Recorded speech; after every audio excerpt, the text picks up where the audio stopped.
శుభోదయము. Dollar బొమ్మ బొరుసు.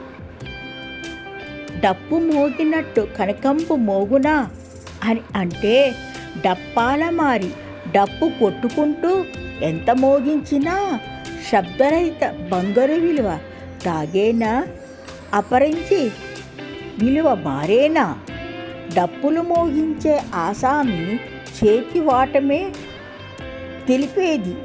చేతివాటమేగా తెలిపేది ఏదో బలమైన కబురుందని. డాలర్కి బొమ్మ పొరుసు ఉండక మానవుగా మరి.